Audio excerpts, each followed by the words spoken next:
Hello and welcome to another video.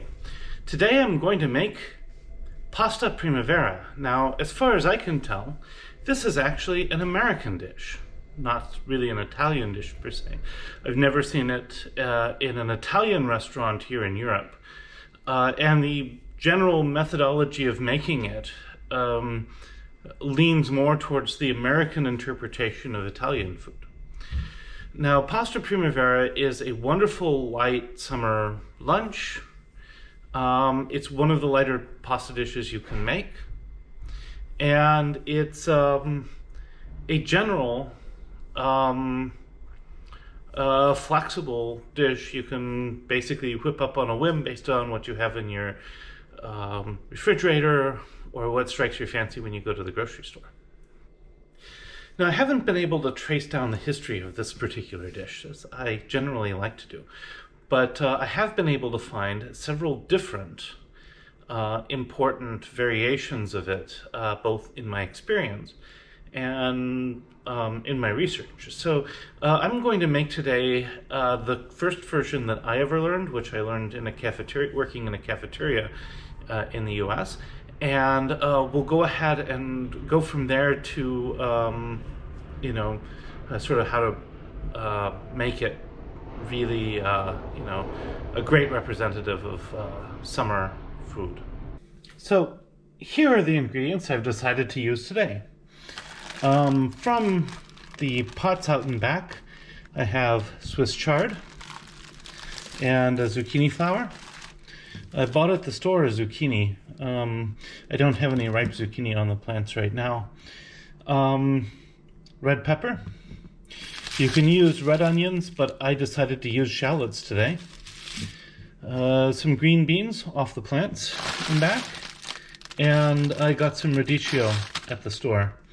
On top of this, we will use olive oil, salt, and some balsamic vinegar. Some people make instead a cream-based sauce, and then maybe a little bit of lemon on top. That works too. But this is what I've decided to put here. Of course, can't forget the Parmesan cheese.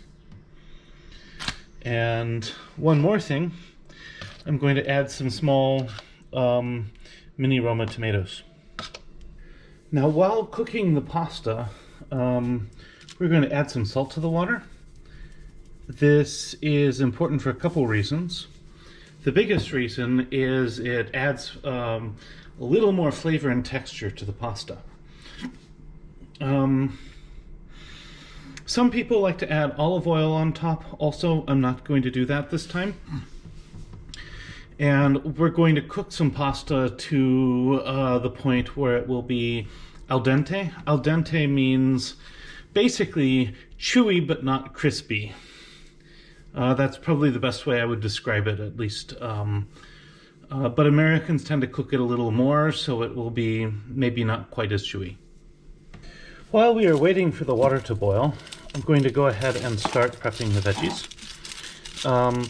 Now, I'm going to start with the onions here, and then move on to the other ones, or in this case, shallots. And basically, that's not such a great spot there. Oh yeah, we can just pull that off. The basic point here is that we're going to julienne everything. Juilenne is basically a particular way of cutting these. And the point is that we want to cook these so that they are kind of tender crisp. And we don't want to overcook anything, even the onions. So just to give you an idea, this would be a julienne.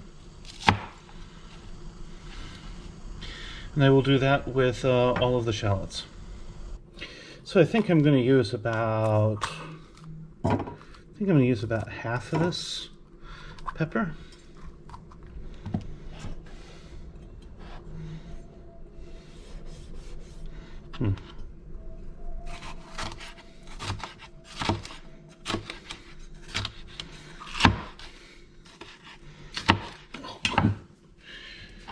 Let's see.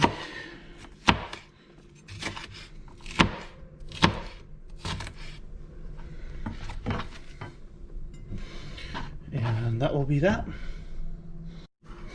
The last vegetable to prep is the zucchini, and I will probably again use about half of it.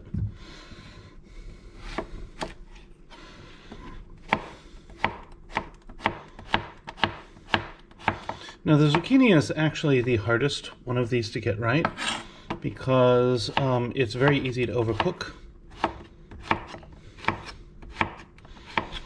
So here we go. The leaves and stuff we'll add right at the end. And so here we have our Juilenne shallot, red pepper, zucchini, and then I just will have the green beans in there whole. To this, when we get done, we'll tear in the leaves and add these cocktail tomatoes whole. Now at this point, it's very important that we don't let the pasta overcook. So as soon as the pasta is the way you like it, I'm going for a fairly chewy al dente here.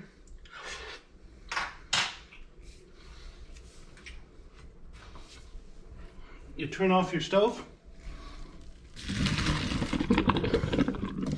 dump your pasta into the colander, and we're going to run this with cold water. Once the pasta is cooling down, we're going to add ice, and we're just going to let this toss. We're going to toss it and hold it in ice. So your ideal pan for cooking this is actually a wok, because basically what we're going to do is we're going to saute the vegetables together. It's very similar to a stir fry, and then we will stir in the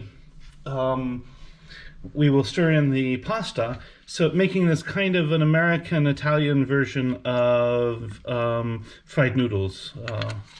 So I'm basically going to start by adding some olive oil to the pan, and I will turn this up to maybe on a scale of 1 to 10, maybe like 6 or so.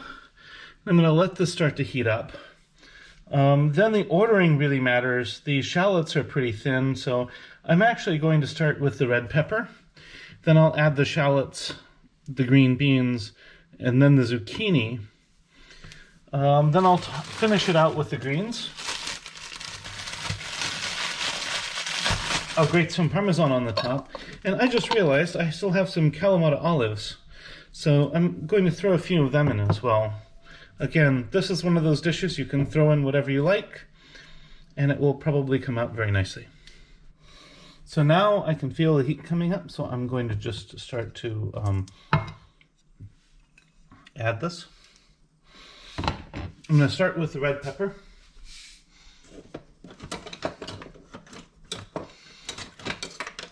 And I'm going to just basically toss it in the oil here. And once it just starts to cook a little bit,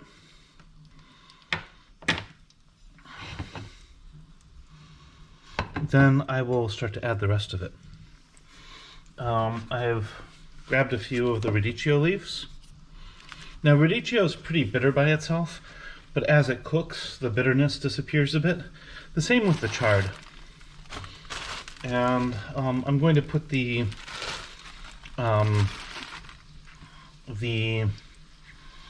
zucchini flower in last.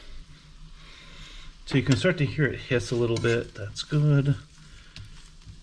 Let it go for maybe another 10-20 seconds. So it's been about 20 more seconds. These are starting to cook. I'm going to add the shallots.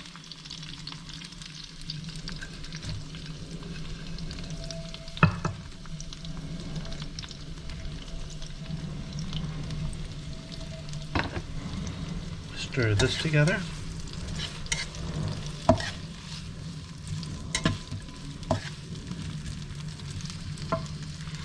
And at this point, I'm going to add some Italian seasoning.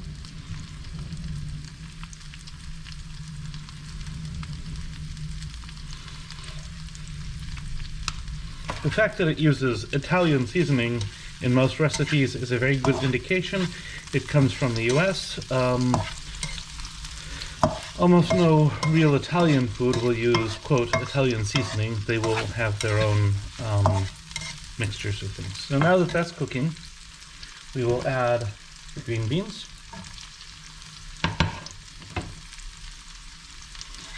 Stir these together. And you can see it's starting to smell, or if you were here, you would be able to smell that it's going very nicely at present. And I will let this cook until the green beans start to change color. So now it's been a few more seconds, and these are just starting to darken up a little bit.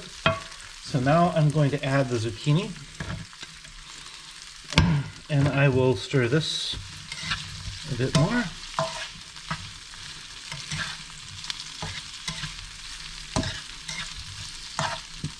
And then I will start to tear in the raddicio, basically as soon as this starts to... actually, the raddicio can cook a little more, so I'm going to go ahead and just tear some of this in now.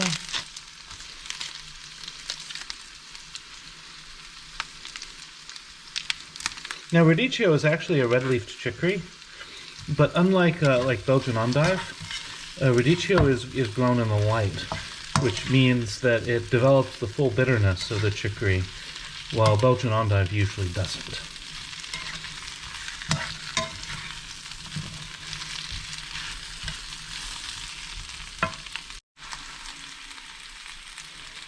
So then, the last thing I'm going to tear in and add will be the Swiss chard. Swiss chard is actually the same species as beets. I think Wikipedia describes it as a, quote, spinach beet. The leaves tend to cook down quite a lot, so you can add a lot of the leaves and they will wilt and not contribute a whole lot of space to your overall dish.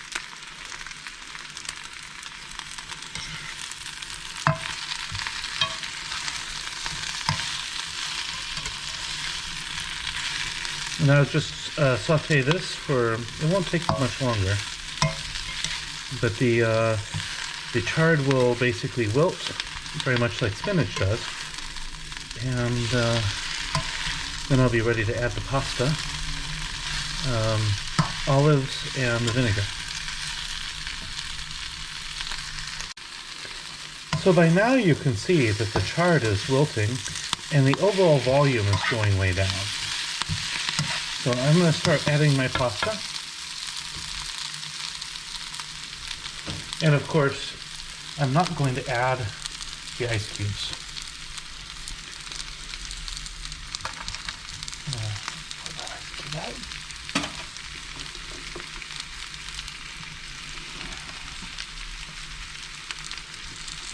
You can use just about any pasta for this. Most places prefer like a medium pasta like this, or like a penne or a ziti or something. Fusilli? This is fusilli.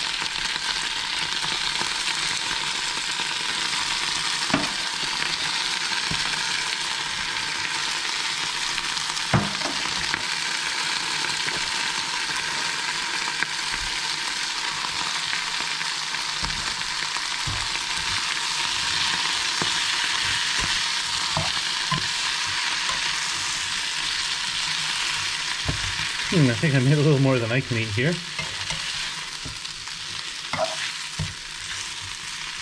So here we have the basic Primavera. To this I will add cocktail tomatoes.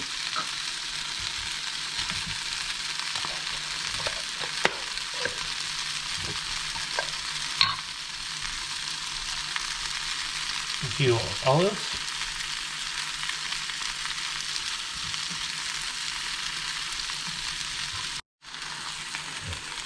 So now we're almost done. Some people like to add cream at this stage. I'm actually going to season it instead with balsamic vinegar.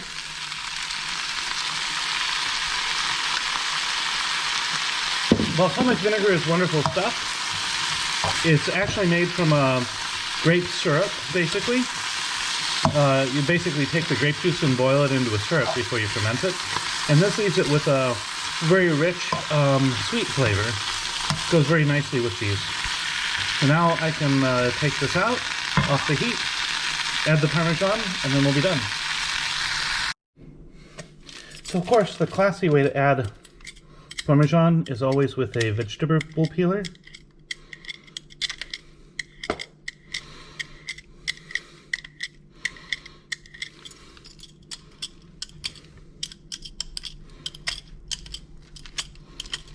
That allows a much nicer presentation than just grating it.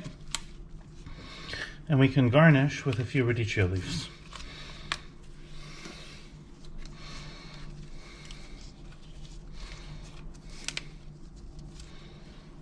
Let's do it that way.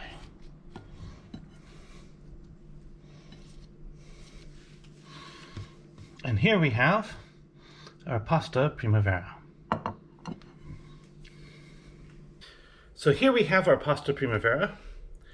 I'm going to go ahead and try a little bit of it.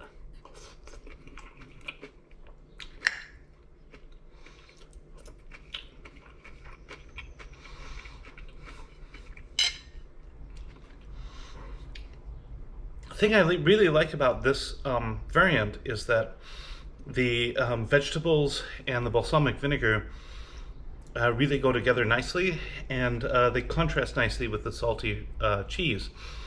The bitterness of the raddicio is minimized by cooking, and it blends very nicely into the other vegetables. So for a very light summer dish, it's very, very hard to beat this. I'll be back in a few moments to talk about variations and things you can do with it. So you can do a bunch of things with this dish. If it's like too light for you, you can add shrimp, for example, or chicken. You can also, instead of the balsamic vinegar, you could add a pesto, like a basil pesto. A lot of people like to add cream and then top it off with a little bit of lemon juice. Other things that you can do, of course, you can vary the vegetables you use. A lot of people like to add broccoli, for example, or anything else. But in this particular case, usually what I do is I go to the store and see what looks good and grab it, and you can throw it in. So if you think about this, again, it's basically a vegetable saute with some seasonings added, noodles added, and then basically finished off with, for example, vinegar or a cream base or something like that. It's a great dish. Hope you enjoy it. If you have questions or anything, feel free to leave me a comment.